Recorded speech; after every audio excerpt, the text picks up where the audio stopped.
this case, we're just going to rig with a 5/0 hook for the sake of this demonstration. There are several ways to tie your hooks on. I usually use the shank knot or the snelled knot of about 7 or 8 wraps. Like this.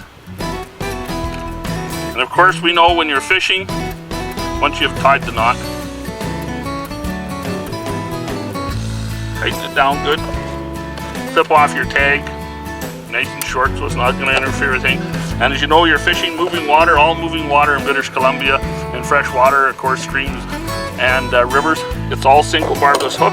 So if you don't have barbless hooks, if you haven't bought a barbless hook, then you have to crimp down your barb, which you do like this. And don't squeeze it so hard that you're going to break your hook. You just squeeze it till that barb is flat, and it should be perfectly smooth, as you can see in there.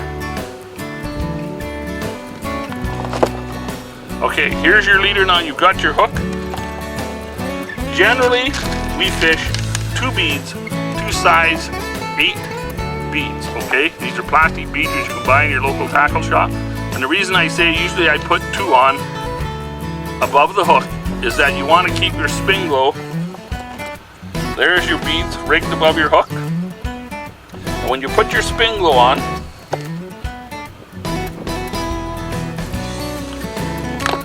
you want the hook to be back a little bit farther. And if it was only 1 bead, it would be up a little tight to the spin glow. Like I suggested before, when a fish comes along and bites that as it's spinning in the current, he closes his mouth on it and it's fairly hard, so it will kind of bounce off.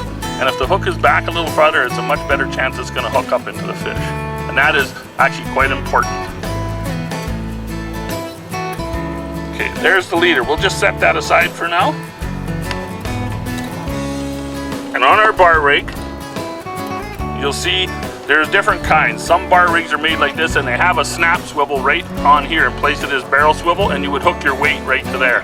I like to have just a barrel swivel on each end, your main line going to this one, the top, and on the bottom I put about a 15-pound weight leader of about 4 to 6 inches long. And that way is if you hook a fish and there's a lot of snags on like big rock and stuff, and he runs and hooks that weight in the rocks, it'll just break off. And now you're fighting the fish with no weight, and that is a much nicer way to fight the fish and a lot less chance of pulling that hook out by getting the weight snagged. Whereas if the weight is hooked in solid on the snap swivel right to the wire, that weight is on there the whole time you're fighting the fish, and sometimes they can cause a problem.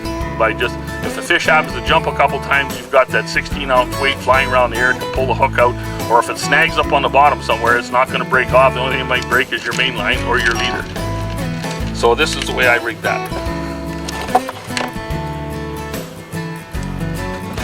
I have a fairly large snap swivel, a number 2, generally a number 2 snap swivel. And for this, in this case, I'm using, my main line is 25, and in this case I'm going to use a 15-pound weight leader. Doesn't have to be real long. In fact, you don't want it to be too long. You just want enough on there so that the weight will hang down about 3 or 4 inches below your bar rig. Now we have our bar rig, so on the one end here we're going to tie the weight leader about 4 to 6 inches long. I'll just tie this on here. Oh, came up. Almost looked like we had another fish interrupt our talk.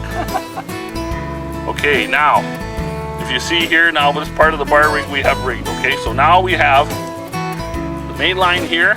This is your bar rig, which is your spin glow is going to be attached to, and now we have our weight leader hanging on the bottom here, which we will attach our weight to.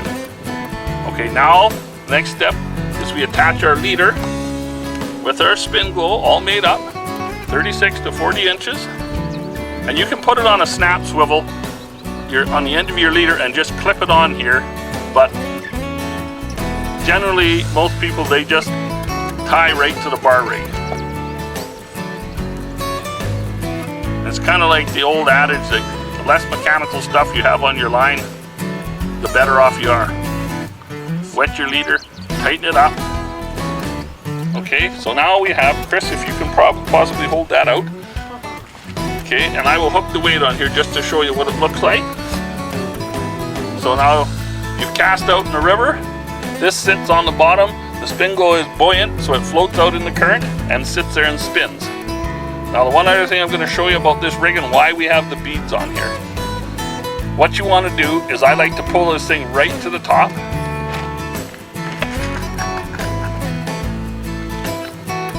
And then in the bottom bead, the bead underneath, push a toothpick into the hole against the wire in the bead and just break it off. And that'll make that stiff. Now you can set that bead right. And I put it right to the top, pull it up tight to the bar rig, and then pull it down about 1/8 or 1/4 of an inch, just so that this rigging, if you can let it go, Chris, you can see this rigging will spin all the way around still, and that'll help keep it from tangling. Okay, Chris. And then, so now that's sitting there, it's sitting in the current, this is laying on the bottom, this spin goes floated up, it's spinning, a fish grabs it, this is stiff enough that it will set the hook, either from just himself, when he grabs the lure, strikes the lure, and then once you grab the rod and you set the hook, and then when he starts to fight, this whole rigging will pull down now, because this will still slide in here, right down to your swivel, and now you've only got your 6 or 8 inches of weight leader, and pretty quick that weight will most likely break off on the rocks or just from the scrapping of the fish. And when that happens, then all you've got is this rigging with the fish on. Just one question here on this leader. Another thing is, do you need to change this because does it burn here, like when it's spinning?